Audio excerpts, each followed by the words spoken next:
biodiversitas. Itu Dan kan, tadi kita tahu ya, ternyata negaranya cuma 3. iya, Ya. Brazil, Kongo, Indonesia. Gitu. Artinya kita ini negara besar Negara dan kaya. hanya dikunjungi Indonesia saja kita sudah tahu cerita dunia ini. Jadi berapa sih kerugian bangsa ini kalau kasus gigitan ular diabaikan gitu ya? Iya. Berapa dong? 10 T Per tahun? APBD habis, APBN habis. Aku sih berharap ini didengar Pak Prabowo ya. Iya. Karena kalau Pak Prabowo kasihlah kami server Pak, kami bisa masukkan di Satu Sehat supaya itu bisa dibuka. Kita siap Bisa berkolaborasi. karena ya, negara lain itu mengincar ini Pak, karena ide ini itu asli dari Indonesia.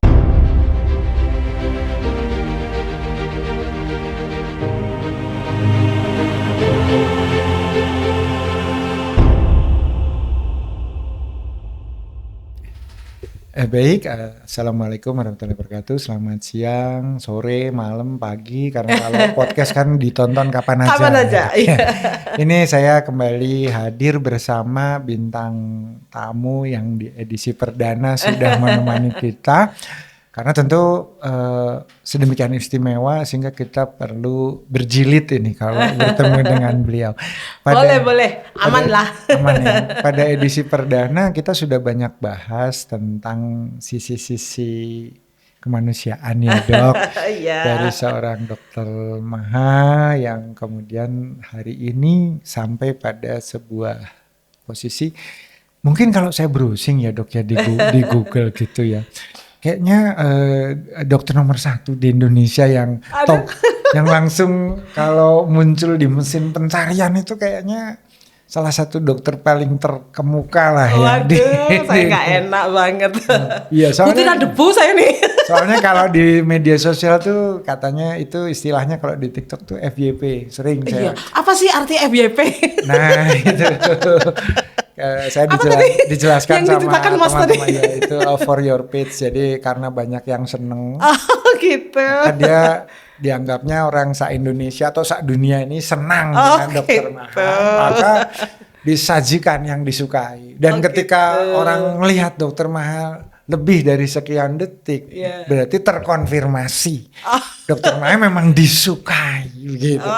Nah ini sebagai gambaran aja di IG saya baru aja beberapa waktu lalu tadi sambil menunggu sudah berseliweran Dokter Maha. Oh iya tak? Iya, wawancara Dokter Maha di BBC, terus di CNN, wah ini luar biasa. Nah Dok, kita di edisi yang perdana sudah sedikit membahas ya Dok ya, bagaimana ada bukan switching tapi lebih berfokusnya gitu ya dari seorang emergency medicine spesialis. Bahkan tadi juga sudah cerita ternyata beliau juga di usia yang relatif sangat muda gitu, kepala 2 sudah mendalami ilmu yang di kedokteran itu sebetulnya terkategori ilmu goib. Iya, karena nggak terlihat. Yaitu imunologi. Padahal imunologi itulah yang kemudian jadi ilmu masa depan ya Dok. Betul. Termasuk ketika kita mau buat precision vaksin, medicine sekarang precision medicine sekarang dan juga targeted terapi itu ya Dok, pakai antigen, antibody. Nah itu ternyata beliau sudah punya itu dan ternyata juga passionnya di klinis mewujud di dalam komitmennya untuk tadi menjadi dokter UGD kan gitu. Nah kita di edisi yang awal sudah mungkin bagi yang belum melihat atau mendengar nanti ada linknya ya di sini bisa lihat edisi perdananya. Gitu beliau juga sudah sedikit bercerita bahwa ternyata dalam tanda petik dijebak tuh diundang ke satu conference di luar negeri yang ternyata harus bicara soal gigitan ular. Padahal siapnya adalah tentang emergensi kardiologi. Nah, padahal wajarnya memang jamaknya tentu teman-teman yang banyak berkecimpung di bidang kegawat daruratan itu rata-rata memang pasti fokusnya rata-rata di kardiovaskuler gitu atau dan memang waktu itu saya orang yang pertama memulai itu di spesialis saya di emergency yaitu tentang gigitan ular tadi. Nah, jadi dulu saya ngajari adik-adikku semuanya tentang itu. Jadi memang Dokter Maha itu berlapis-lapis ke ininya ya, keunikannya. Karena pertama sudah punya background imunologi. Terus kemudian yang kedua, untuk spesialis emergency medicine juga termasuk salah satu spesialis di Indonesia yang tidak terlalu banyak alumninya ya Dok ya. Sekarang nih 80 lah. Baru 80 dan center yang menyelenggarakan pendidikannya pun sangat terbatas. Iya, betul. Bahkan, di Malaysia dengan waktu yang sama untuk pendidikan emergency di tahun 97. Jadi emergency Indonesia dan Malaysia itu mulainya sama. Startnya tahun sama. 97. Indonesia tahun 2025 80. Malaysia 800. 10 kali lipat. Iya. Padahal penduduknya kita ini adalah Malaysia itu 1/9 penduduk Indonesia kan. Nah, kita sekarang 280 juta. Ya, mohon maaf tadi sedikit ada ya rupanya karena narasumber juga adalah seorang ahli gawat darurat ini ternyata. Jadi ada kegawatan. Jadi sistemnya tiba-tiba mendadak mengalami kegawatan. Jadi kalau ini di UGD barangkali ini ada kasus henti jantung lah ya. Iya, jadi harus dilakukan sebuah kardioversi. Nah, ternyata berhasil ini.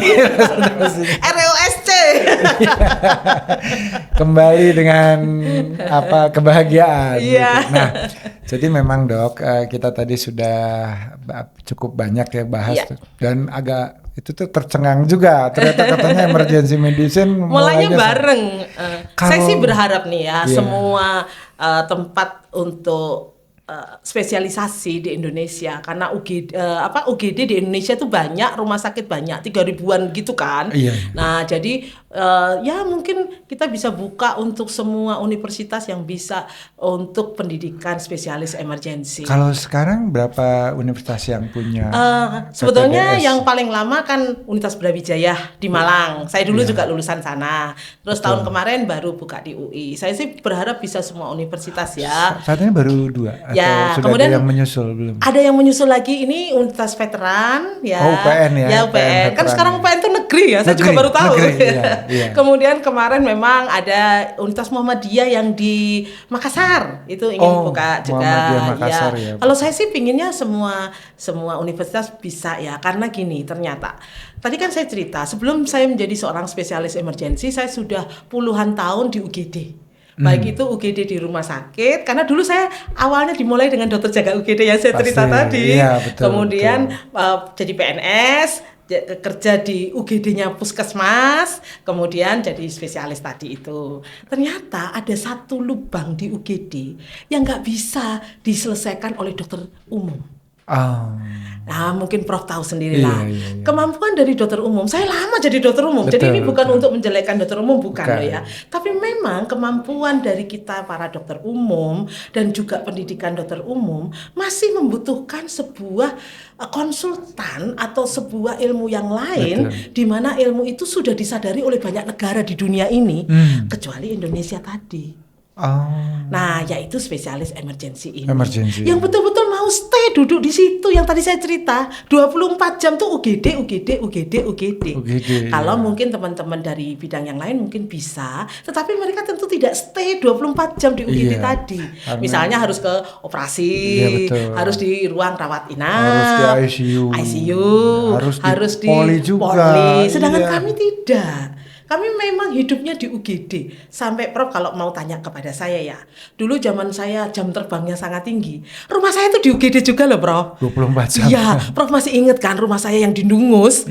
Nah, itu sebelah persis itu dibangun rumah saya. Jadi saya tuh kalau UGD tinggal 1 menit. 1 menit. Nah, dulunya saya di atas UGD itu. Jadi saya itu bertahun-tahun tinggal di dalam UGD. Di Bondowoso itu saya tinggal di UGD itu hampir 3 tahun. Jadi dulu itu dokter jaga saya tuh bilang, Dokter Maha nggak usah pergi-pergi, di sini aja nemani saya. Maksudmu? Karena menurut dia kalau ada saya di situ tenang kalau ada apa-apa. Saya ingat ya cerita Dokter Maha ini waktu saking keratu ularannya tuh diakui oleh ular. Iya. Maka di Dungus juga kayaknya UGD-nya didatengin ular ya. Semua UGD saya. Semua UGD-nya. UGD Bondowoso suatu hari didatangi kobra.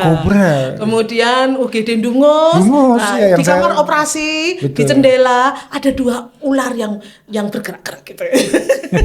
Yang saya ceritain itu. Makanya saya bilang ini Dokter Maha agak bahaya. Jadi kalau kita mengundang beliau ini kita harus siap-siap nih. Jangan-jangan nanti anak buahnya ikut ke sini nih. Suatu hari saya dipanggil oleh Pertamina di Simenggaris. Oh, iya. Nah, ini tuh sudah semuanya sudah duduk training gitu. Tiba-tiba satpamnya teriak, "Dokter mah ada ular jatuh."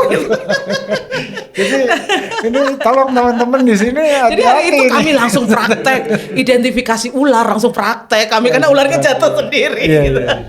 Dok, sekarang lebih masuk lebih menjurus nih dok. Iya. Lebih spesifik. Lah, ya. Spesifik.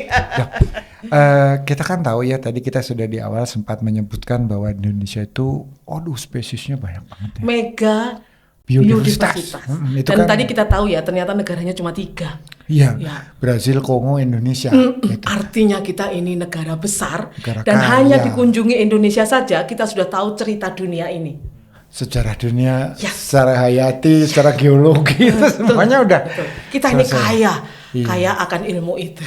Iya, ini produser kita di sini kan seorang antropolog. Betul. Jadi dia juga tahu bahwa kita aja dari bahasa ibu aja itu bahasa daerah aja tuh yang sekarang masih ada saja sebenarnya kan ribuan, sekarang mungkin tinggal 731 atau berapa, tapi kan itu menunjukkan keberagaman ya dok ya. Ya. Karakternya. Dan bahasa kita saya kira adalah bahasa muda. Ya kan? Betul. Iya. Nah, bahasa muda dalam arti bahasa yang paling tren dan bisa dengan mudah dipakai oleh semua orang di dunia. Iya. Jadi memang harusnya jadi bahasa global, internasional global, ya. iya. Jadi nanti lingua franca dunia. Iya, betul. Iya. Dan itu bukan Indonesia, itu bahasa Jawa. Bahasa Jawa ya. Bahasa Jawa 70% Jawa. Ya dok. Jadi tadi ya dok ya. Mega biodiversitas gitu. Kalau kita juga tadi berarti kan dapat ilmunya bahwa ternyata dari berbagai hewan-hewan itu, hewan dan tumbuhan gitu. Iya. Itu kan tadi ternyata memang ada yang mengandung racun gitu. Ya. Dan dengan kondisi perubahan iklim, Nah, ini polusi, gimana dok? Ada ya Iya. pengaruhnya? Ada banyak sekali riset yang membuktikan bahwa dalam kondisi perubahan iklim yang disebut climate change tadi Climate itu, change, iya. tapi naik climate change itu ilat saya nih kok rada Kok susah. ngantol gitu ya dok? Iya. Perubahan iklim gitu aja. Iya. Ternyata perubahan itu merubah juga protein-protein enzimatik yang komposisi racun tadi, bro. Oh jadi dengan perubahan iklim racun dari Bisa bersifat sangat beracun dan naik menjadi lebih beracun. Oh. Nah, jadi dalam kondisi begitu, kadangkala yang kita dapati adalah tidak sama seperti yang kita tahu dulunya.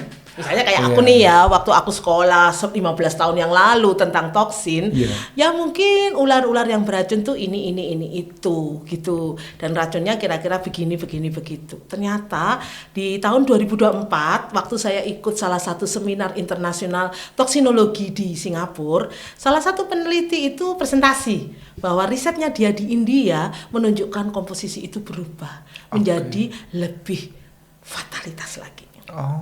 Jadi perubahan iklim tadi itu ternyata berat untuk negara kita, meskipun penelitiannya secara saintifik, karena penelitian tuh gak bisa sembarangan kan, gak bisa. Betul. Jadi harus ada evidence base ya. Kan Apa evidence base-nya bahasa Indonesianya itu ya, Bro? Iya, jadi berbasis bukti. Berbasis bukti. Iya. Berbasis bukti ilmiah. Betul, itu gak ada gitu kan. Sulit, ya. Cuma memang sebagai seorang dokter emergency, aku nih melihat itu, Prof. Zaman dulu misalnya aku nolongin pasien ya, cuma butuh sekian. Sekarang ini butuh bisa 2 kali lipat, 3 kali lipat seperti itu. Dosisnya juga harus dinaikkan. Dan kondisinya juga berubah banget. Jadi waktu aku dengar presentasi dari teman India ini, langsung saya ingat semua pasien-pasien yang saya hadapi itu. Karena setiap hari itu untuk pasien gigitan ular saja loh, Prof, ini ya. Saya tuh dapat konsultasi itu sekitar 10 sampai 50 kasus. Jadi Prof bisa tahu, itu semua gratis loh, Prof. Prof bisa tahu semalaman seharian tuh cuma cetak. Kalau capek voice call. Jadi kalau teman-teman tak konsul kepada saya, tiba-tiba saya voice call berarti capek ngetik. Iya. Dan kadang-kadang juga perintahnya bisa lebih ini ya, kalau voice kan lebih betul. kalau ngetik kita salah ngetik kan nanti betul. agak gitu.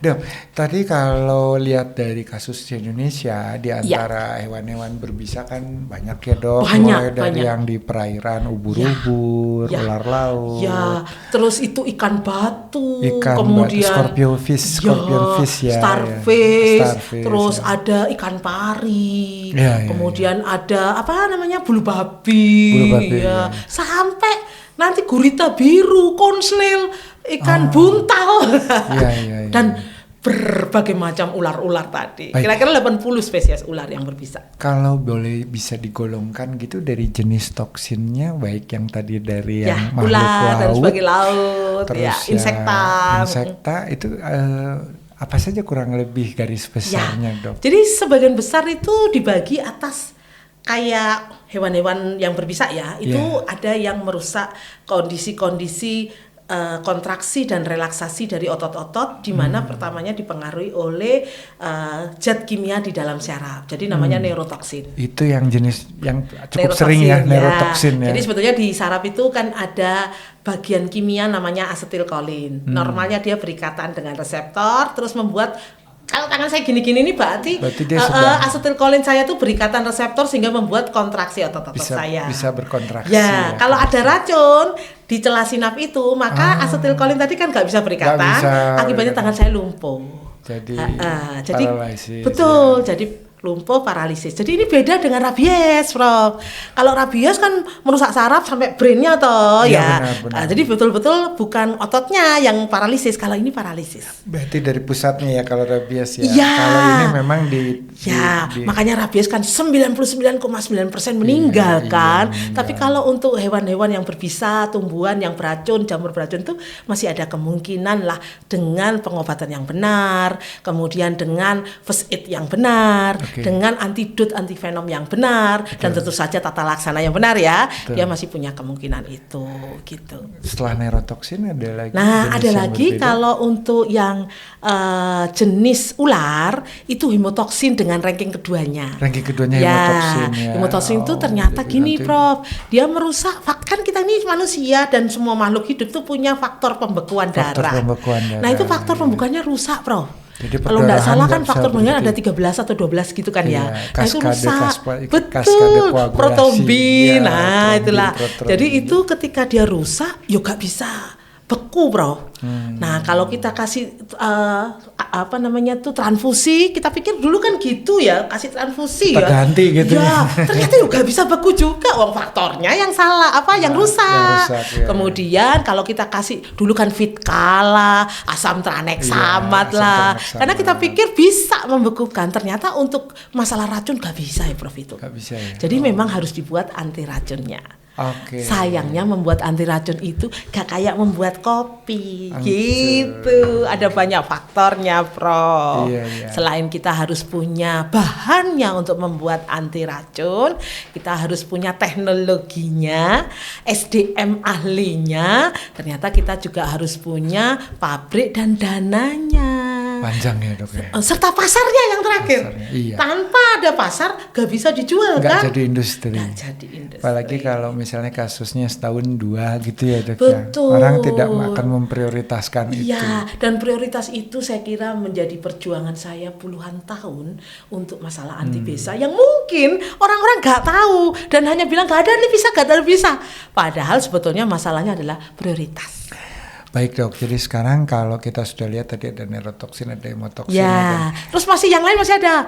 Misalnya renal toxicity dan sebagainya, tapi kecil. Jadi dia bukan prioritas yang utama. Oke, sesuai dengan prioritas ya, Dok. Ya.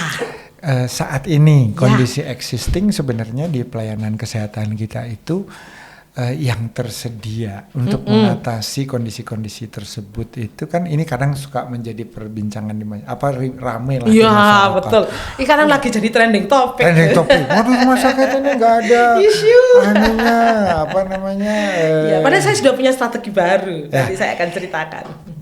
Mohon dijelaskan nih, Dok. Jadi sebetulnya kebutuhan minimal kalau kita ingin menangani kasus gigitan ular, keracunan, ataupun tadi ada yang kasus-kasus seperti di laut gitu. Jadi sebetulnya fasilitas kesehatan itu kebutuhan minimalnya apa ya dok Ya. untuk bisa mengelola itu? Oke. Mungkin banyak orang tidak tahu karena memang bukan punya latar belakang kayak saya. Iya betul. Satu, saya ini seorang dokter emergensi. Iya. Jadi memang tahu persis kalau orang itu datang ke fasilitas kesehatan pasti kondisi emergensi lah. Emergensi. Kalau dia kondisi bukan emergensi ya datangnya ke poli. Iya betul. Ya, kemudian karena saya punya tadi itu ya latar belakang master imunologi, kemudian dokter di bidang biomedik, jadi akhirnya tahu hal-hal yang lebih kecil yang Ya. tidak kasat mata gitu. Mengetahui prosesnya. Ya. Bukan hanya simptomnya, Ya. tapi apa yang terjadi di balik itu. Balik itu. Nggih. Nah, jadi insiden di Indonesia itu tertinggi memang ular. Oh, di antara berbagai hewan-hewan berbisa tersebut. Kan hewan berbisa banyak tuh ya. Banyak, iya. Ada insekta lah, ada hewan laut lah, ada yang hewan-hewan yang kecil-kecil juga, tungau dan sebagainya gitu Iya, kan. betul. Jadi yang tertinggi memang ular. Nah, di ular ini memang fatalitasnya juga tertinggi, Prof. Kenapa? Misalnya kondisi ular itu kan Indonesia ada kira-kira 380 spesies di mana yang 80 itu berbisa. 80 ya. Bisa, ya. Sama sih ranking nomor 3 di dunia juga. Sama ya kan. Pokoknya kita ini kaya lah. Kayak hewan-hewan berbisa tadi itu. Betul. Nah, jadi karena begitu maka kasusnya itu kalau saya lakukan estimasi itu kira-kira ada 135.000 per tahunnya. Meskipun data yang terkumpul tahun kemarin di Kementerian Kesehatan di program PAGTTP itu ya sekitar 5.000-an lah ya. Karena untuk melakukan sebuah collecting data itu memang tidak mudah. Contohnya nih Lampung misalnya. Lampung itu ngomong di 2024 tuh 0 kasusnya. Katanya 0. Katanya. Waktu kemarin tuh saya kumpulkan untuk training online, mereka baru ngomong bahwa datanya itu lebih dari 363. Dalam arti ada banyak kasus yang tidak terdata, yang mungkin pasiennya itu kedukun, mungkin diobati di rumah, atau mungkin meninggal di rumah tanpa diketahui dia kegigit ular. Jadi sebetulnya bukannya angkanya rendah, tapi Bukan. karena tidak terlaporkan. Ya, gitu. Unreported. Unreported. Bahasa sononya. Iya. Gitu. Nah, jadi dalam kondisi begitu kita jadi susah tuh. Suatu hari di tahun 2022, Prof, saya ini membuat sebuah tulisan bersama 7 negara lain di Asia. Nanti bisa dicek ya di jurnal ya. Q1. Ya. Q1 itu apa toh, Prof, artinya? Ya, itu kalau bahasa sederhananya itu adalah kelompok elit cendekiawan yang bisa. Aku juga tahu, Bro, karena teman-teman aja yang ngomong. Jadi di situ saya nulis bersama teman-teman 7 negara itu tentang estimate economy burden snakebite. Jadi berapa sih kerugian bangsa ini kalau kasus gigitan ular diabaikan gitu ya? Iya. Berapa dok? 10 T per tahun. APBN habis. Karena itu APBN kita komponennya apa aja dok 10 triliun itu? Ya, mulai dari kerugian finansial pengobatannya. Untuk pengobatan langsung ya. Kemudian faktor rujukannya, kemudian akibatnya karena orang bisa mati atau tidak mati kan. Iya. Nah, jadi kalau yang tidak mati kecacatan lebih tinggi lagi. Ya, tidak produktif. Betul. Dan perlu berobat berkesinambungan, berkepanjangan sampai dia mati beneran. Iya. Atau kalau meninggal pun misalnya saat itu meninggal, ternyata kerugian yang diakibatkan karena kondisi meninggal tadi itu juga sangat tinggi. Contohnya salah satunya adalah bahan habis pakai lah untuk perawatan dia di ICU, karena pasti di ICU kan kondisi sistemik ini nggak mungkin dia ditaruh di sebuah bangsal karena kan pasti kondisinya akut disease kan ya, penyakit yang akut. Kalau sudah gagal nafas ya. Beda sama tadi saya cerita mikroplastik lah, asbes. Panjang ya. Iya, atau itu kan bukan akut tapi kronis. Jadi masih bisa ditolong dalam berjalannya waktu. Tapi kalau ini harus cepat dan tidak boleh kita mengalami kesalahan sedikit pun kan. Betul. Nah, kayak gitu. Jadi dari situ kita tahu bahwa kasus gigitan ular itu sebetulnya prioritas negara utama. Selain kasus kecelakaan lalu lintas. Karena sebetulnya kalau kecelakaan lalu lintas kan sesuatu yang akut juga. Iya betul. Detik sampai menit juga respon time-nya. Sama dengan gigitan ular ini. Nah, tapi sayangnya kita ini punya beberapa problem. Problem yang pertama adalah tentu saja preventifnya, Prof. Tahu sendiri. Misalnya preventif itu karena kita masih terpengaruh mistis dan mitos. Jadi kita menganggap bahwa first aid itu bisa pakai cara-cara yang aneh-aneh. Iya benar. Nah, contohnya cara yang aneh adalah dikasih cincin batu akik. Oh, yang di daerah yang tergigit itu. Ya, saya pernah soalnya ada orang bilang, Dokter Maha nggak usah repot lah Dokter Maha, ini Sini akik saya bisa nyedot. Sedot atau apa venomnya. Oh iya. Kemudian dikasih batu hitam lah, diikat kerat-kerat di sini kayak yang tadi saya cerita. Saya dengar ada kasus yang terakhir itu ya Iya. di mana daerah Banten ya. Ya, jadi kebanyakan orang-orang di salah satu suku di Banten itu masih menggunakan diikat. Karena saya datang sendiri ke sana, jalan kaki 2 jam gitu kan ya, untuk lihat apakah yang terjadi di sana. Betul. Ternyata first aid-nya salah. Jadi mereka mengikat sehingga nekrosis, kita tahu ya. Karena venom itu ternyata lewatnya bukan pembuluh darah, Betul. tapi kelenjar getah bening. Itu adalah sesuai dengan WHO tahun 2010 itu. Jadi kalau ada yang ngajarkan itu berarti dia baca WHO 2010 tadi. Padahal sudah ada versi berikutnya. Ya, ini versinya memang itu. Jadi bukan lagi pembuluh darah. Iya. Nah, jadi kalau zaman dulu kan pembuluh darah, Iya. di cross incisi masih ingat nggak? Kita diajari Iya. cross incisi Pokoknya kan, dikeluarkan ya, Dok, ya, disedot, disedot. kemudian dikeluarin darahnya, dipapalah pakai alat gitu Iya. kan, terus yang racunnya keluar. ya kasih air panas karena dianggap itu bisa memecahkan protein. Ya salah, yang terjadi kombusio luka bakar lah, Iya, Prof. betul. Kayak kemarin kasus yang di Bandung ini juga ada kasus tuh dikasih air panas, ya otomatis luka bakar, koma, masuk ventilator, pasang ITT. Justru karena tindakan First aid yang penyelamatannya salah. first aid-nya. Jadi preventifnya salah, first aid-nya salah, kemudian ya tentu saja delay ya, Prof ya. Waktu waktu penanganannya. Betul. Jadi harusnya itu cepat jadi lambat karena mereka masih berusaha pakai cara-cara yang tidak pasti. Iya, Jadi harusnya kita yang pasti-pasti aja, Prof. Sama ada kalau yang saya perhatikan juga saya mungkin keliru ya, Dok. Ya, beberapa kasus terakhir itu ada beberapa protokol penanganan yang juga tidak standar Ya, Pak? karena masih menggunakan protokol yang bukan pedoman. Pedoman. Kan Ya. ada yang mungkin akhirnya ditangani juga oleh Ya. Dokter Maha tuh yang kemarin terakhir di Karyadi ya, Dok, Ya, yang memang akhirnya memang sampai wafat juga ya, jadi pertolongan, makanya saya kan bikin buku pedoman. Betul. Jadi buku pedoman tuh ada 2. Satu yang khusus memang hanya untuk keracunan alami lah ya. Betul. Nah, itu untuk hewan laut, untuk ular, untuk insekta, tumbuhan, jamur. Sama yang baru ini, yang baru terbit 2024, yang launchingnya 2025, itu alami dan non alami, termasuk tadi yang mikroplastik, asbes, timbal, logam berat, terus bahan-bahan kimia rumah tangga. Betul, kayak gitu. Yang kita akan lihat di rumahnya Kang Fikri. Betul, kita akan bikin itu ya Mas ya, riset ya. Iya, karena dia sakit-sakitan terus mungkin karena asbestosis. Iya, bisa. Nah, jadi kayak gitu. Sehingga sebetulnya kalau itu standar, pengobatan standar, baik itu nakes maupun namet pakai yang standar, masyarakat preventif promotifnya, first aid-nya benar, sebetulnya kasus fatalitas dan morbiditas itu bisa dikurangi gitu. Tapi kalau kembali ke yang pertanyaan di awal tadi ya, Dok. Jadi sebetulnya kalau yang harus tersedia sebagai minimum requirement ya. Masyarakat kita kadang-kadang hanya mikir sabu ya, Prof ya. Sabu di mana-mana. Padahal mereka nggak tahu sabu itu apa. Kalau saya sarapan bubur kalau sabu ya. Atau sabu-sabu. Nah, jadi serum anti bisa ular itu sebetulnya tidak harus dipakai di semua kejadian gigitan ular. Ya, dan bahkan ada yang suka memaksa. Iya, harusnya dikasih sabu dong. Betul. Kayak peristiwa kemarin turis yang di NTB tuh. Iya. Nah, jadi harusnya dia diperiksa dulu untuk mengetahui fase lokal dan sistemik. Dan bahkan banyak masyarakat tidak tahu bahwa hanya di fase sistemik saja pemberian serum anti bisa ular. Kalau di fase lokal cukup dengan first aid atau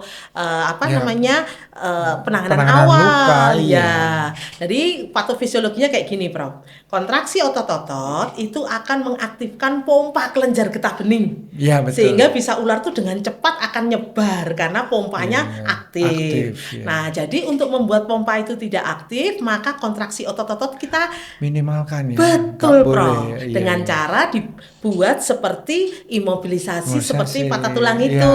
dibidai ya. Ya, bidai. Baik itu dengan kayu, bambu ataupun dengan sesuatu yang rigid, Iya, misalnya iya. kardus kayak Iya. gini bisa. Saya terakhir dengan batang sapu. Batang sapu bisa, bisa. Loh, saya tuh pernah, Prof, mengadakan lomba imobilisasi. Pemenangnya pakai gedebok pisang. Kreatif ya, betul. kreatif. Karena waktu itu saya bikinkan di sebuah desa gitu kan, di desa di Aceh waktu itu saya bikin. Nah itu yang banyak di situ itu kebun pisang. Jadi dia langsung potong tuh gedeboknya, terus itu ternyata gedebok tuh keras banget, Prof. Iya. Nah itu bisa dipakai untuk ini dan dingin kan, sehingga kan nggak panas. Ada benefitnya juga. Ya, karena kan kadang-kala kalau pada kondisi-kondisi hematotoksin kan keluar blister-blister kayak luka bakar tuh. Nah, jadi dikasih gedebok tadi Setidaknya kan itu. memang inflamasi juga ya. Ya, jadi dari ujung jari karena kita membuat otot rangka nih ya tidak bergerak, jadi dari ujung jari sampai sendi gak bergerak. Nah, kalau kepala ya pakai collar neck. Kalau tubuh ya disangga aja lah, tidak harus diimobilisasi. Tapi disangga aja pakai bantal atau pakai guling gitu, dan itu bisa 24 jam sampai 48 jam observasi. Tapi kalau sistemik memang butuh anti bisa ular. Banyak orang tuh protes ke saya nih, Prof, gak ada anti bisa ular. Lalu saya bilang, strateginya kayak gini. Jadi strategi itu sekarang adalah karena di Indonesia ini tidak ada prosedur rumah sakit memberi ke rumah sakit. Iya betul. Itu menjadi kesulitan kita kalau rumah sakit rujukan itu penuh. Misalnya UGD penuh, ICU penuh, ventilator penuh. Padahal pasien kita butuh itu kan. Jadi akhirnya saya bikin strategi baru di tahun 2024. Di mana memang rumah sakit kita tidak berikan anti bisa ular kecuali memang rumah sakit rujukan khusus. Misalnya Hasan Sadikin nih, kemudian Fatmawati tuh. Nah, itu kita memang berikan tapi dalam jumlah terbatas. Nanti kalau habis ke dinas kesehatan. Jadi yang kita beri itu adalah dinas kesehatan provinsi. Nanti dinas kesehatan provinsi memberikan ke kabupaten kota dengan data yang mereka punya.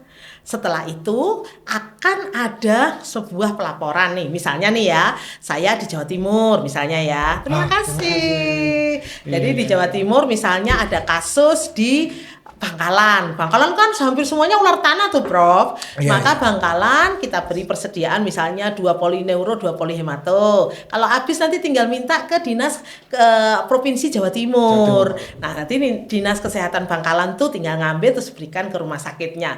Nah nanti kalau di Bangkalan tuh ada rumah sakit yang lain selain RSUD, ya tinggal minta pokoknya ada ACC bahwa itu fase sistemik. Ya kayak difteri itu loh, Prof. Kan difteri ada komitenya, sehingga kalau dia mendapatkan anti difteri itu sudah betul-betul teruji memang betul. Nah kami juga begitu. Nah jadi kalau ternyata di situ belum fase sistemik, maka yang kita lakukan adalah sebuah perawatan untuk kasus lokal. Nah itu yang tidak diketahui masyarakat. Hampir semua masyarakat tanya, kami harus bawa ke rumah sakit mana? Jawaban saya gampang, rumah sakit terdekat aja. Dan ini mungkin pentingnya juga penerapan teknologi informasi ya, Dok. Betul, Prof. Prof, ingat nggak bahwa dulu kita punya ide bahwa kita akan membawa antivenom pakai drone? Pakai drone, dan juga tadi supaya secara logistiknya kita bisa mengetahui ketersediaan ya, Dok. Betul. Mana yang, dan Dinkes juga tadi bisa melakukan konfirmasi benar nggak sistemik tidaknya. Betul. Gitu. Jadi nanti Dinkes itulah yang bisa ke semua rumah sakit. Jadi bukan hanya rumah sakit rujukan. Contohnya nih misalnya, di Bandung ini kan banyak rumah sakit ya. Ada rumah sakit yang kecil-kecil tipe D, tipe C, tipe B gitu. Itu bisa mendapatkan pokoknya ada kasus. Jadi kami pakai 2 nih, Prof. 1 WA group, yang satunya lagi virtual poison center yang kita buat gitu. Oke, Mal nih dulu ininya project manajernya. Jadi virtual poison center itu enaknya ada AI-nya tadi, sehingga misalnya aku di pesawat nih, Prof. Kadang kan gitu kan. Kita nggak bisa jawab ya. Iya, di pesawat kan nggak bisa buka. Sedang offline. Atau kita lagi ngobrol gini kan HP nggak bisa bunyi juga kan. Maka AI itu bisa jawab. Itu WA saya juga yang jawab sekarang AI. Aku dibikinin, Pak. Nah kayak gitu. Jadi dengan 2 cara itu terhandle sebetulnya. Bahkan kematian itu mungkin yang diberitakan adalah kematian 1-2 aja. Tapi kan saya nggak mungkin ngomong berapa yang sudah kami tolong. Iya. Jadi sebetulnya kalau sekarang mati satu kayak Sebetulnya itu kasus kayak di Karyadi itu ya, gunung es ya, Dok. kami yang sudah selamatkan jutaan sudah. Tuh.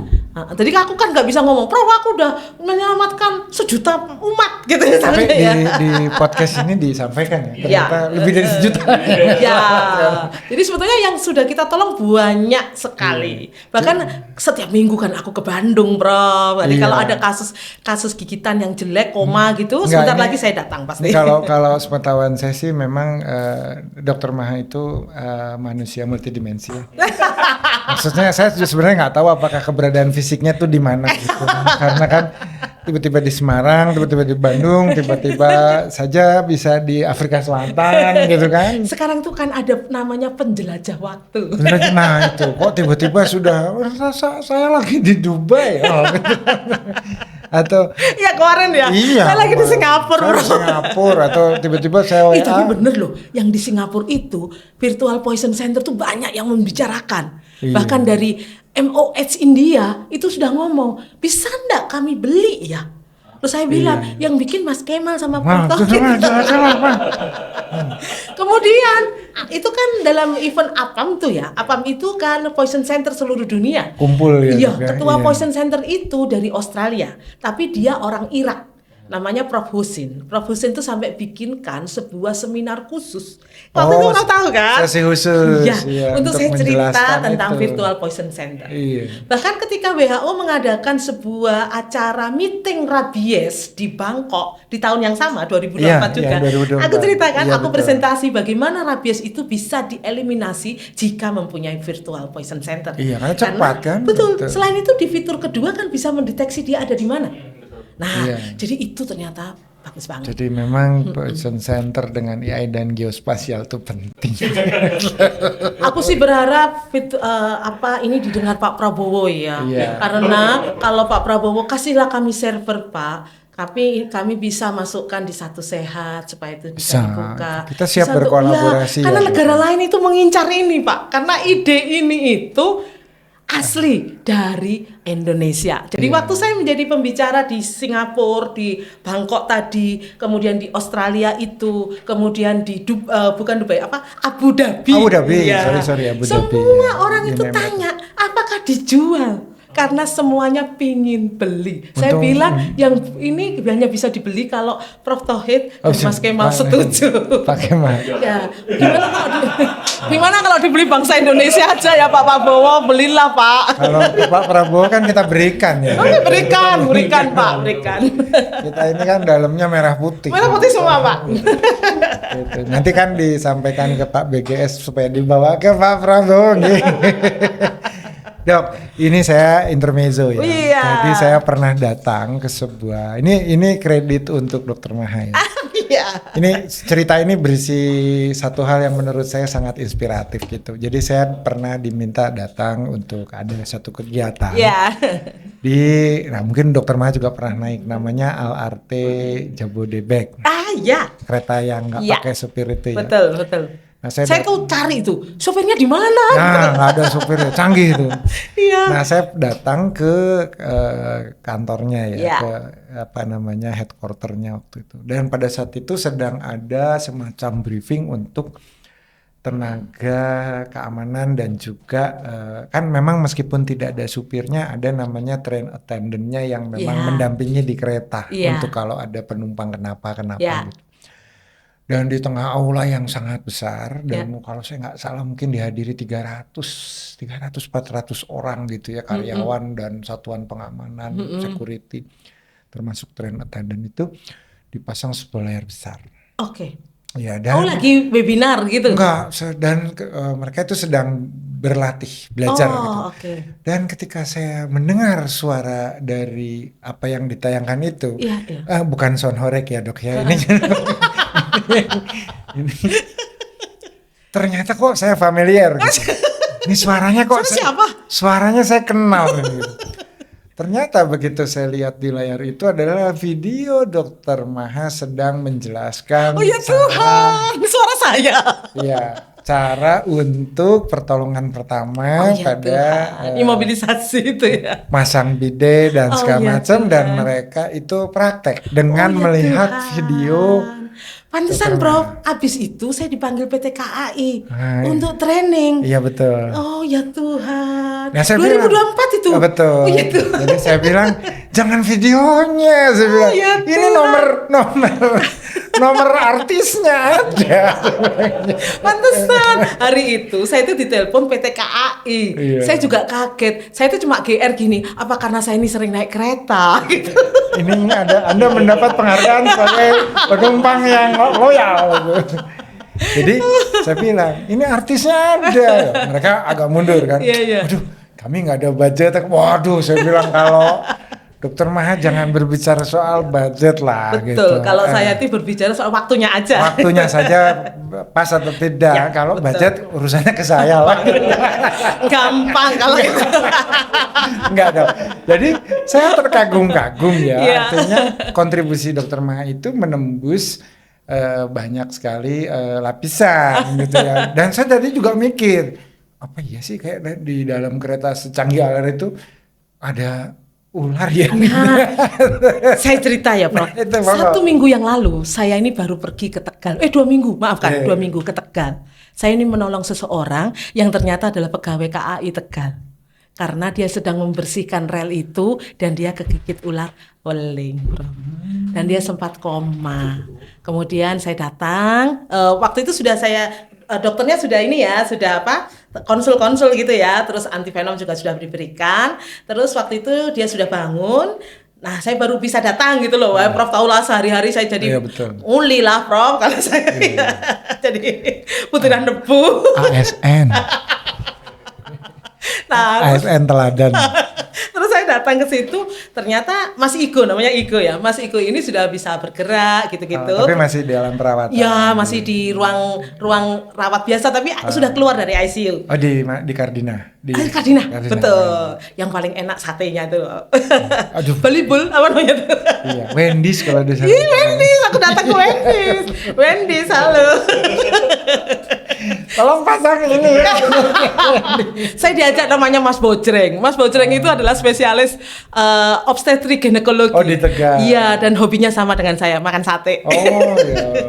Nah, kemudian kita ke rumahnya. Ke Saya rumah diantar. Mas Igo. Ya, saya diantar Mas Bojreng tadi ke rumahnya. Saya baru tahu rumahnya itu di rel itu. Dan dia memang kerja sebagai OB di PT KAI itu. Jadi dia gigit ular di situ.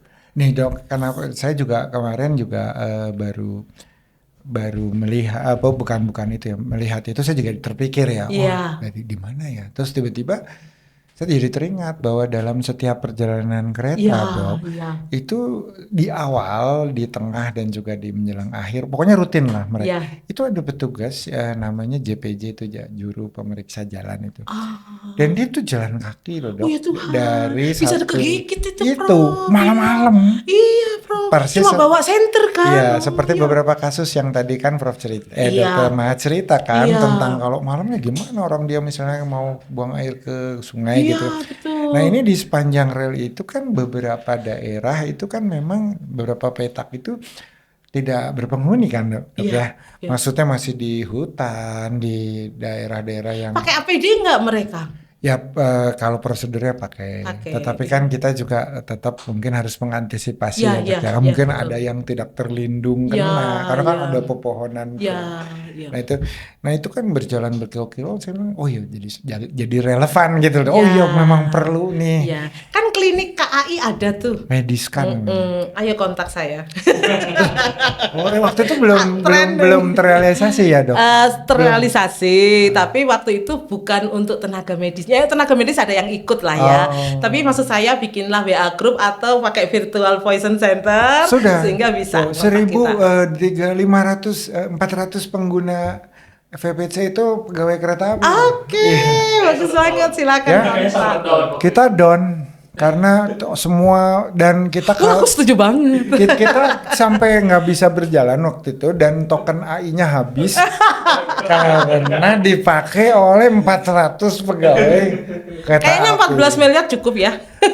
Jadi kalau itu kita bikin yang beneran aja, maksudnya yang kita kelola sendiri saja. Udah banyak negara yang mau ya, Australia, India. Enggak, gini dong. Jadi VPC itu kan memang ini teman-teman yang belum tahu ya, kita kan ngobrol ini jangan-jangan. Mereka bingung apa tuh VPC. Nanti linknya kita kasihkan aja. Iya. Jadi begini, jadi teman-teman Dokter Maha ini tadi selain memiliki satu kapasitas sebagai dokter ahli emergensi, sebagai edukator kan kemana-mana keliling gitu, dan juga tadi punya keahlian khusus di dalam toksinologi dan memakan. Dan tadi sudah cerita sedikit ya tentang balibul. Jadi ini sebenarnya nanti bisa kena undang-undang perlindungan anak ini loh dok. Masa bayi-bayi di bawah 5 bulan jadikan sate dikonsumsi.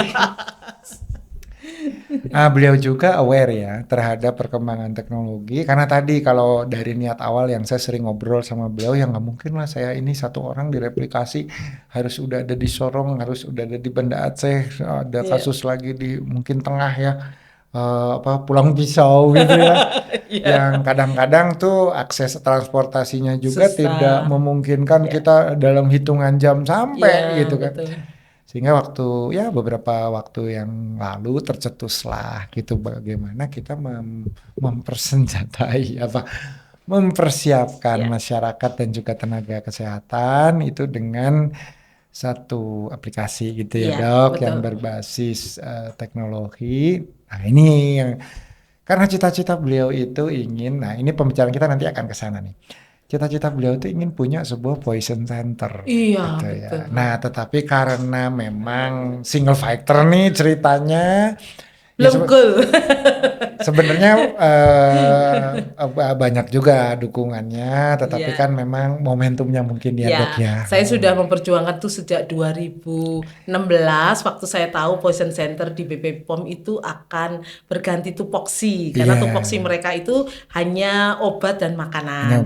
Waktu itu saya disuruh membuat buku tentang keracunan alami itu oleh BP POM. Kemudian di tahun 2017, 2018 kita berjuang supaya ada Poison Center pengganti, tapi belum ada waktu itu. Ya. Nah terus kemudian beliau punya gagasan yang menurut saya sih sangat brilian ya. Ya udahlah sekarang kan orang kemana-mana tuh bawa HP. Iya. Baik itu tenaga kesehatan ataupun masyarakat. Tukang bakso aja bawa HP loh. Saya tuh bakso langganan saya tuh tinggal WA. Kalau kata Pak Kemal, Pak Kemal tuh tadi produser kita. Iya. Kalau kata Pak Kemal, tukang bakso yang bawa HP tidak berbahaya. Yang berbahaya tukang bakso bawa HT. Itu dia berbahaya. Aku ngeri juga masalahnya. Yang sudah pernah ini ya. Jadi gagasan beliau tuh sangat brilian ya. Jadi udahlah semua orang punya yang namanya HP, punya yang namanya pulsa. Kalaupun tidak WiFi itu udah di mana-mana. Bisa nggak bikin yang virtual aja lah Poison Centernya, apabila kalau yang bikin yang fisik itu susah karena kan memang tentu perlu perubahan peraturan, perlu funding, perlu SDM dan SDM-nya tidak hanya ahli toksinologi ya dok ya, sampai ke manajemen dan administrasi dan sampai OB juga kan. Akhirnya lahir ya satu aplikasi yang sangat waktu itu perjuangan lah gitu karena sederhana dan segala keterbatasan funding dan seterusnya. Namanya Virtual Poison Center. Jadi artinya ini cikal bakal dari sebuah poison center yang ada sekarang ini masih yang sifatnya virtual lah gitu. Betul. Dan fitur-fiturnya oke sih kalau menurut saya. Di situ minimal kalau kita mau ada melaporkan satu kondisi itu sudah ada namanya panic button gitu. Seperti yang pernah kita buat dulu untuk PSC, Public Safety Center. Awalnya memang saya juga sudah bekerja sama dengan beliau lama ya, dulu di Kediri dengan PSC, sehingga di situ tuh dok saya itu terima kasih loh dok, saya di Kediri itu jadi mengenal makanan yang namanya ini kebetulan sama dengan ininya angka kampanyenya Pak Presiden ya. 02 gitu. Alias bekicot. Ternyata 02 itu bekicot. Enak itu. Iya. Itu kalau di luar negeri mahal, namanya escargot. Itu 02. Mahal. 02. Iya. Waktu saya di Belgia tuh ya, katanya orang-orang makanan paling mahal di situ adalah escargot. Iya. Nah, waktu itu saya kaget ternyata yang dikeluarkan bekicot itu. Padahal di Kediri bekicot tuh murah. Saya akhirnya bilang, gak wes aku pulang aja ke Kediri nanti makan 1 kilo 2 kilo. Karena saya dulu bekerja di Kediri dengan Dokter Maya, aja saya tuh makannya itu terus. Sate, ada yang di kuah itu. Oh iya, jadi ini O2 semua nih. Keripik. Wali Kota Kediri baru masih muda ini. Oh iya. Ini sekarang kepala dinasnya jadi Direktur Samsul Anwar ya. Iya, betul. Teman kita lah ya. Dr. Fauzan. Dr. Fauzan. Iya. Nah makanya di situ tuh fiturnya cukup baik. Nah tadi Dokter Ma juga udah sebut bahwa udah sedikit-sedikit pakai AI lah. Ya. Kalau ada yang nanya-nanya itu dia sudah otomatis mencari jawaban berdasarkan data yang sudah diberikan Dokter Ma. Ya. Jadi sebetulnya bisa dideteksi dia ada di mana. Betul. Ya. Dan kalau jawaban AI-nya itu berarti sebetulnya kurang lebih jawaban Dokter Maha karena itu kan isi kontennya adalah hal-hal yang sudah dikurasi atau disiapkan oleh Dokter Maha. Diperpintar lah gitu. Diperpintar, karena kalau kita pakai umum tuh kadang-kadang AI-nya kemana-mana gitu kan. Betul. Saya juga agak terkejut nih, kan setiap hari saya nyoba tuh ya. Nah, kok sekarang udah kayak jawabanku ya? Terus orang bilang, lah memang itu jawabanmu. Iya, karena dia belajar dari situ. Iya.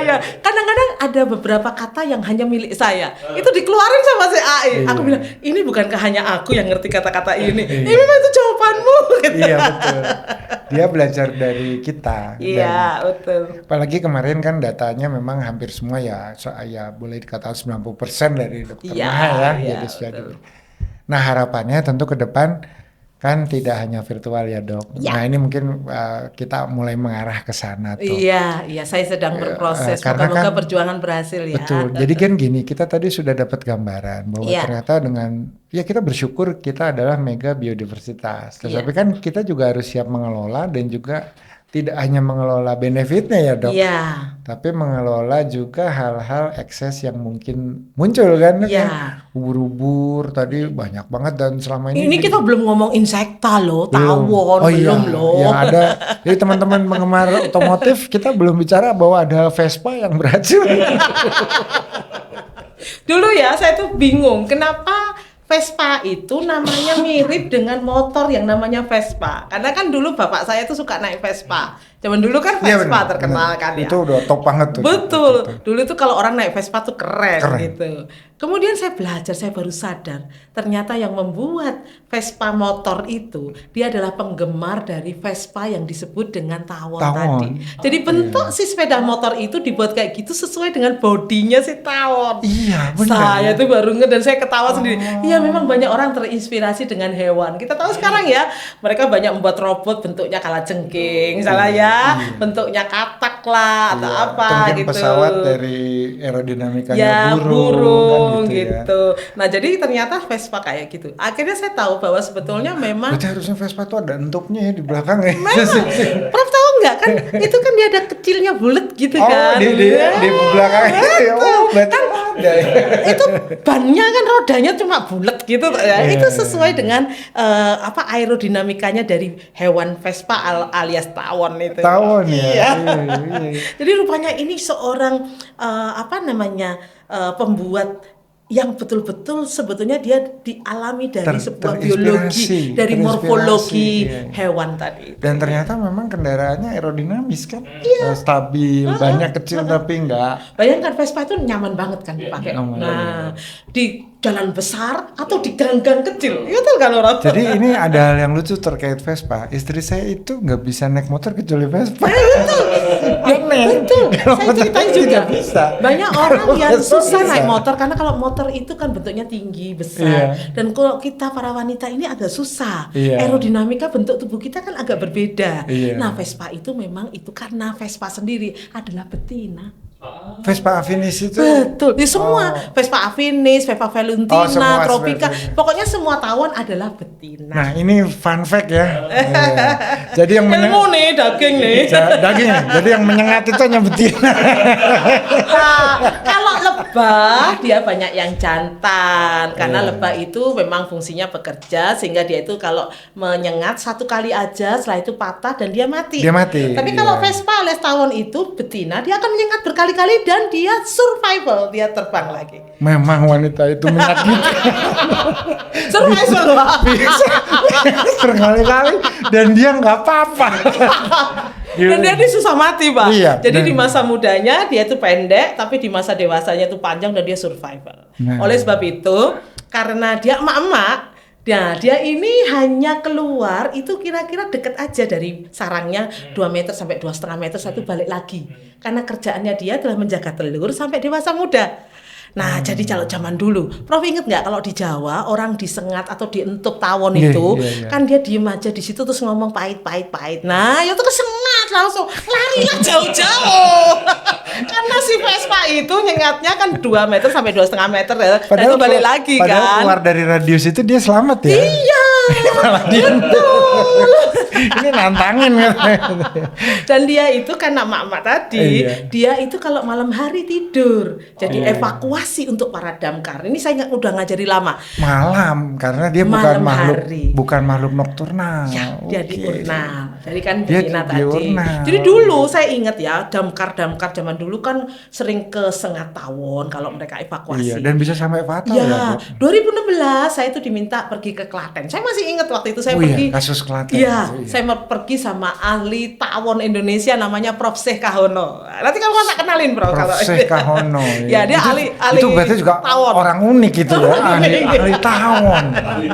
Nanti tak ajak ke sini kawan-kawan. Iya. Nanti itu bintang tamu kita ya, sebenarnya narasumber ada kita. Prof Syekh Kahono. Ada yang khusus untuk ularnya itu Prof Amir Hamidi. Iya, itu kita teman kita tuh. Ya, Iya, terus kita ada. kenal juga. Kan kita ketemu waktu di Iya, betul. Di Jakarta, betul. Waktu saya undang kan bareng-bareng Betul, ya. Nah, iya. satu lagi adalah ahli untuk hewan laut. Namanya Prof Widi, itu dari Udayana. Masih muda. Nanti kapan-kapan kalau dia pas ke sini tak ajak. Bisa ya. jadi potensial narasumber kan. Iya. Gampang lah kan episode kita tentang racun-racun gitu ya. Iya. Nah, jadi dari situ kita tahu bahwa ternyata untuk lebah tadi itu tidak punya kantong bisa. Oh, Vespa nih. Bukan, Oh, iya. lebah bi. Yang lebih bi. Oh, iya. Jadi bi itu tidak punya kantong bisa. Jadi ketika menyengat tidak akan terjadi envenomasi. Envenomasi tidak tapi terjadi. kalau tawon Vespa Oh, tadi dia punya kantong deposit, bisa. Kan dia iya. betina tuh, jadi punya kantong bisa. Dosisnya beda. Ya, Iya. dan dia bisa menyebabkan akut lung edema karena kerusakan di jantung Iya, betul. dan akut kidney injury karena kerusakan di glomerulus di ginjal. Glomerulus. Jadi akhirnya kematiannya adalah karena MOF ya. gagal jantung dan gagal ginjal, multi organ Ya, failure ya. jadi kasus-kasus tawon itu memang sangat mematikan, terutama kalau lebih dari 2 sengatan. Kasus saya yang mematikan tuh 125 sengatan meninggal. 50 sengatan meninggal karena tadi itu belum ada anti tawon Yang ya. spesifik ya. Inilah perlunya precision medicine ya. Precision medicine Betul. dan saya memang ingin Harus ke depannya Poison Center itu salah satunya. bisa untuk itu. mengkonstruksi Ya, apa namanya? memang Indonesia ini kaya banget tentang itu, Prof. Namanya Vespa aja ada beberapa spesies. Iya benar. Sehingga kalau kita mau bikin anti dari racun Vespa tadi ya, anti Vespa ya namanya ya, itu ternyata memang butuh sebuah riset yang Karena tadi betul-betul banyak itu. spesiesnya dan kemungkinan ininya racunnya juga Beda. karakternya beda ya. Meskipun satu dua karbonnya, tapi kan efeknya itu lain gitu ya. Komposisi fenomnya juga beda. Pasti komposisi fenomena, tapi Dok, sekarang itu ada kemajuan teknologi di mana kita bisa mengkonstruksi misalkan kita perlu antibodi tertentu atau kita ingin antidotum tertentu yang kan sekarang based on genom ya. Ya, Selama- bisa kan dengan genomik itu kita Bisa. mendapatkan Jadi itu? nanti kita lakukan whole genome sequencing dulu untuk mendapatkan data. Jadi sebetulnya nanti target yang mau kita inhibisi itu sebelah mana. Lalu nanti dikonstruksinya tuh bisa sekarang tidak lagi harus pabrik masif. Kalau dulu kan kita kayak tadi kita berpikir, aduh itu nanti pabrik untuk anti bisa ular itu kan nggak mungkin tidak Ya, Bio Farma tolonglah. Iya. Prof. Kan udah sering ketemu Bu Teki. Ini namanya kalau yang sekarang pengembangan produknya itu Mas Soleh. Oh, bukan Lingga. Saya kemarin ketemu Mas Lingga. Oh ya Mas Lingga. Kalau yang Mas Soleh itu wakil direktur utama. Oke. Nah, jadi mungkin nanti tolong Mas. Tolonglah Mas, ini kebutuhan nasional. Nah kan kalau buat mereka, kalau dulu saya kira pertimbangan teman-teman termasuk di BUMN itu kan masalah investasi dong. Ya. Karena tadi kebutuhannya segini, nanti kita bikin. Ya, nah, saya juga mendapatkan itu waktu saya ke Bio Farma 2 bulan yang lalu. Salah satu direktur Bu Iin ya itu mengatakan bahwa mereka butuh satu data yang jelas, yang kedua pasti semuanya harus diserap dan dibeli negara supaya nggak ada yang terbuang. Supaya nggak karena kan beban nanti kan jadi maksudnya burden juga buat mereka. Tapi, kayaknya udah 1 jam nih Prof. Iya. Sudah 1 jam. Nggak kerasa. Jadi produsernya yang kerasa. Iya. Yang ngobrol baik-baik. Jadi mungkin memang harus berepisode-episode ya. Gitu. Jadi next, karena podcast ini kita sebenarnya fleksibel, bisa juga. Nanti saya datang ke sini lagi bawa teman yang lain. Iya, atau kita juga nemuin Dokter Maha di mana kan kalau setting begini kan bisa. Gitu. Apa sih yang enggak? Iya, ini kan nanti harapannya. Nah, saya juga sebetulnya tadi ingin menggarisbawahi bahwa tadi teknologi yang lebih customize, yang lebih kecil, sehingga tidak perlu investasi terlalu besar, itu sudah mungkin. Gitu. Dan saya kira negara harus ada di sana. Tapi saya percaya sih pasti negara bisa ada. Nah, mungkin belum terinformasikan saja bahwa karena masalahnya banyak. Masalahnya sangat banyak gitu. Kalau misalkan nanti kan sekarang kita dibantu AI, kita dibantu mendevelop obat itu ataupun antidotum ataupun antivenom itu kan sekarang in silico. Sudah ada genomnya, nanti bisa. Alatnya juga sudah banyak. Dikonstruksinya dengan relatif sangat cepat, mudah, sehingga tadi Vespa yang banyak saja mungkin nanti bisa sangat spesifik. Nah inilah pentingnya sebagai penutup kita punya Poison Center. Ya, karena Poison Center itu dari banyak negara ternyata tidak bisa di rumah sakit karena fundingnya terbatas, tidak bisa di universitas juga karena universitas banyak yang pendidikan, jadi pasti produksinya tidak bisa dan maintenance-nya juga nggak bisa. Jadi memang harus ada di negara, dari negara yang mendukung. Jadi ini asik banget Dokter Maha, kita sudah muter-muter. Kalau dari tim produksi tadi yang digarisbawahi bahwa ternyata Vespa yang betina itu bisa menyakitkan berkali-kali. Jadi ternyata waktunya udah habis. Waktunya habis. Mungkin nanti tolong diedit saja. Gitu. Makasih banyak ya Dok ya atas kehadirannya. Semoga jadi ilmu yang bermanfaat ya Dok. Berguna ya.